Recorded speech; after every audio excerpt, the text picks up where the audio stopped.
کو ہوگا؟ یہ نماز پڑھنے والے کو ہوگا۔ حضرت ذوالفقار حضرت سیدنا حسن رضی اللہ تعالیٰ عنہ بیان فرماتے ہیں کہ ہمارے پیارے رسول مصطفیٰ کریم صلی اللہ علیہ وسلم نے ارشاد فرمایا نماز پڑھنے والے کے لیے 3 سعادتیں مخصوص ہیں۔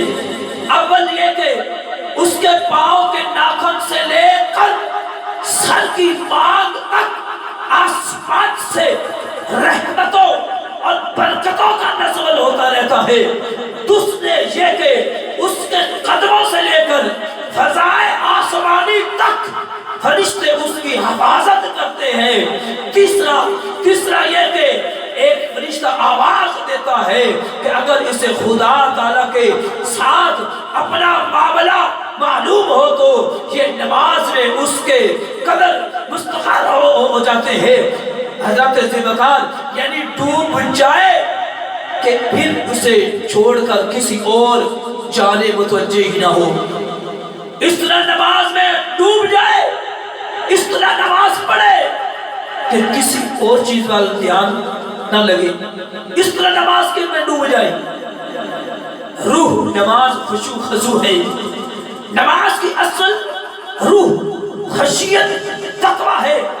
انسان کو کسی حاکم یا بادشاہ کے سامنے جانا ہے تو انتہائی مؤدب بن جاتا ہے، خوف سے نظر رہا ہوتا ہے کہ کہیں دربار کا کوئی ادب احترام نہ رہ جائے اور سزا کا مستحق ہو جائے، اور ایک لمحے کے لیے بھی اسے اس کے سوا کوئی خیال نہیں آتا کہ وہ حاکم یا بادشاہ کے سامنے کھڑا ہے اور اس سے بات کر رہا ہے۔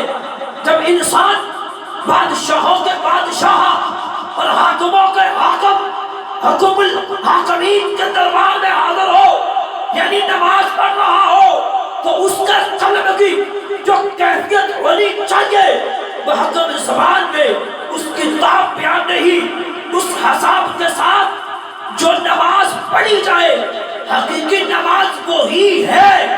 ایسی نماز سے تقدیر بدل سکتی ہے، گھر سے بازار تک حتیٰ کہ پورا معاشرہ بدلا جا سکتا ہے۔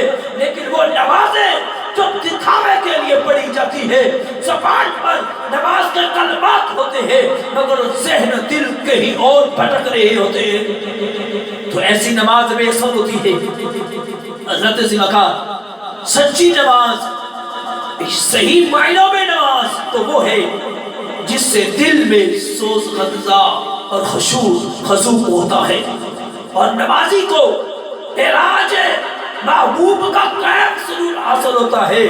ایسی ہی نمازیں متعلق شب اسرا کے دہلا محبوب خدا مصطفیٰ کریم صلی اللہ علیہ وسلم کا ارشاد ہے الصلاۃ معراج مومنین، نماز مومنوں کی معراج ہے، نماز مومنوں کی معراج ہے۔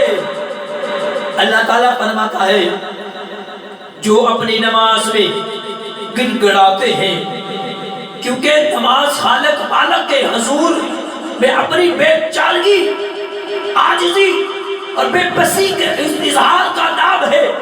اگر خشوع نہ ہو تو نماز کا مقصد حاصل نہیں ہوتا۔